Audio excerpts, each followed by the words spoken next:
What's up, everybody? It is Saturday. Welcome back to my video challenge to myself. Today, I wanted to touch on a topic that seems to be happening in my life very frequently. I was thinking about something else to talk about today, but I wanted to share this. Raising kids, it's hard. Is one of the hardest jobs you'll ever have in this life. Especially in my case, I have four daughters. So it's not just one. And they're all spread out, you know, whether they're in their early teens or all the way up into their 20s. One thing I find is they all have these personalities, you know. I know how I could talk to one, I know how I could talk to another. And sometimes, you know, you just can't talk to them. So what happens frequently with me is I grew up in, I was born in 75. So if you want to do the numbers, I don't really care. I grew up in a different generation of society, I guess. We grew up in a time where we didn't have a lot of this coddling stuff, you know what I mean? We didn't have a lot of people saying, hey, you can't say that because you hurt my feelings. I grew up in a Hispanic home. My dad was from Mexico. My mom was from Lufkin, Texas. For those that don't know, my dad was straight from Mexico. And he was one of those machismo types, you know. They're very strong-minded, very strong Mexican men. So we didn't get a lot of the coddling stuff. We didn't get a lot of like, excuse me, son, would you like to come and talk to me? Can we have a moment of conversation?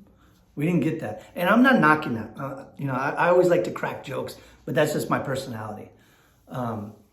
So he would use terms and sayings that I guess some people would take offense to. But I never stopped him how he spoke, you know what I mean? Even if it offended me at the time, you know, when people started doing whatever they're doing, I never said, hey, stop, that's offensive, don't use that.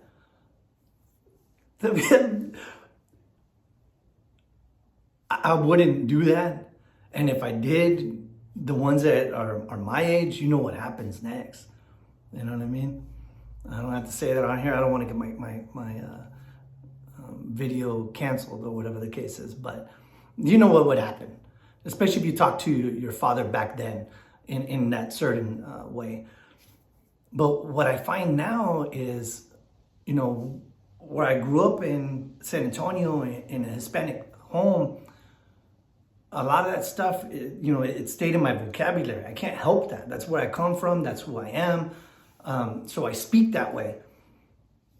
And then on top of that, where we grew up, we lived by this retirement home, and it was right down the alley. So I had to always come up through this alley, and I would see these old retired people outside, and they'd always stop me, and they'd be like, "Hey, Billy boy," and I'd walk over there and I'd sit down, put my bag next to them, because they always had cookies. They had the best cookies.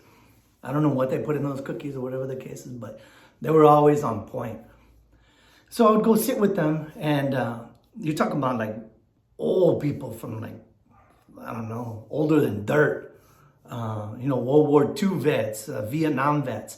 I think they had a lot of, it was like a /VA place, but anyways, those people used some terms that were hard, you know, because they lived through certain things.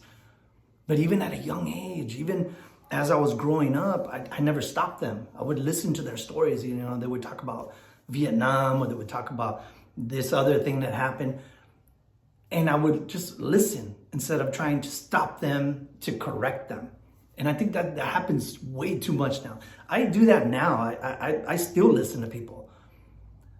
You know, I might get a little twisted, you know, my teeth start to clench or whatever the case is when something's said. I might be like, oh, te lo pasaste, you know what I mean? But I don't stop that. Anyways, so I'll use these words around my daughters, and, you know, they'll be like, Dad, you can't say that. And Then we'll get into an argument, and then whatever I was talking about it got lost in the translation because I'm over here trying to defend how I talk. I'm not saying I'm right, and I'm not saying that I'm wrong, or that they're wrong and I'm right. Or see, I don't even know what I'm talking about when it comes to that. And especially with daughters, they get stuck in their ways, and it's like, boom, that's it. This is it. And I'll try to explain to them. I'm like, look, I didn't do that to my parents. I didn't stop them from how they spoke. I would bring it up later, but I would listen to what they have to say to me so I can understand it. And sometimes we need that. We need someone to be just straight off the bone. You know what I mean? Just straight like a razor. Those words need to come to you in a certain way for it to be understood. Or at least me. That's how I need things. I don't need any extra words for it. You know what I mean? Or crema de tacos or whatever you want to call it. I don't need all that. I need it just boom, boom, boom, and boom. I'm trying. Like I said, it's hard being a father, especially with daughters. So I wanted to come on here and share that.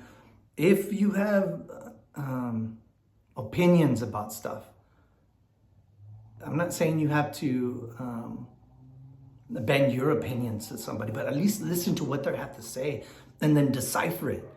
Even if it's as harsh as it is, or whatever the case was, or they use certain words, or they speak a certain way, let them speak, let them talk, let them say what they gotta say, and then come back and be like, hey, you know what? I was listening to you. You're right on that aspect, but I think your delivery was a little wrong. I don't know.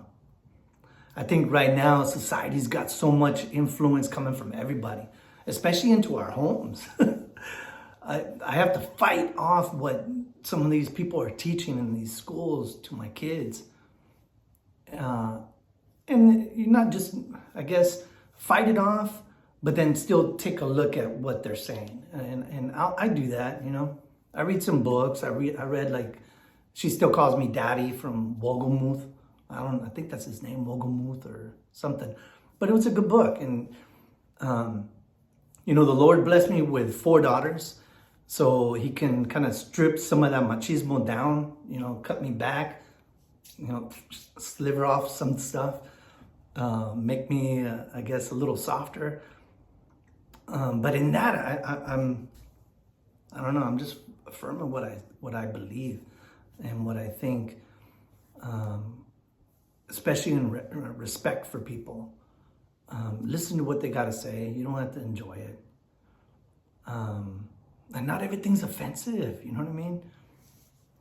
Now everybody's offended by every single thing out there. I mean, you can step on an ant because it just bit you, and you're like, got you, little ant, and all of a sudden you got PETA on you. You know what I'm saying? Or just the way you speak to people. This is just how I am. I don't expect anybody to change how they are either. I'd rather someone be straight with me 100% how they are than give me a fake person of who they think I need. It's not going to come. I'm not going to receive it that way. I'm not going to receive what I need to hear if it's altered in a way that you think everybody else is needing that to come out, I guess. And like I tell my daughters too, I'm like, nobody's even here with us. Why are you getting offended by it? We don't have an audience. There's no one behind us listening to everything we're saying. And I talk real mellow, real mellow with my kids. Almost kind of like a whisper back and forth. We talk. And I tell them, I'm like, no one's even listening to us. They're like, no, that person over there, they heard everything you said, Dad. No, they didn't. They don't even care who I am. So I thought that was funny. I do need to tone down some things, and like I said, this is a perfect format for that. A platform for me to change some of my vocabulary. But I think the person that delivers it has to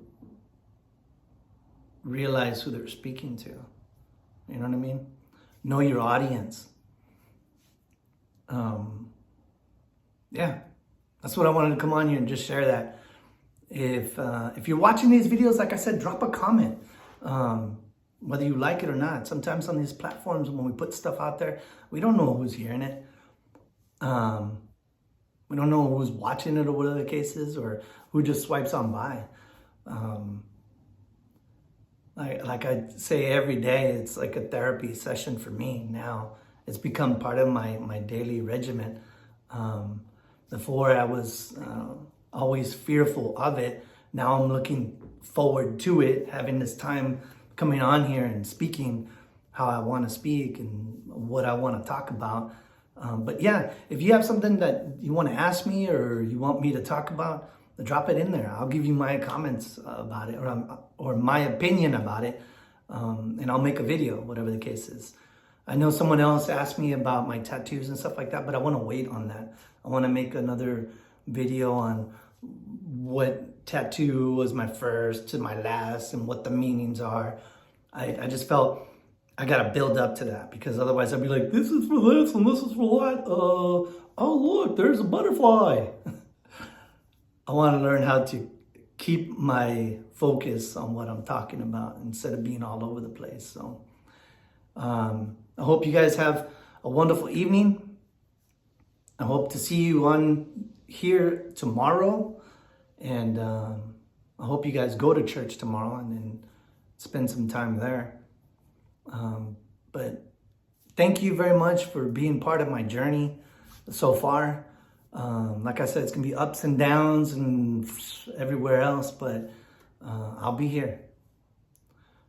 Until tomorrow, deuces.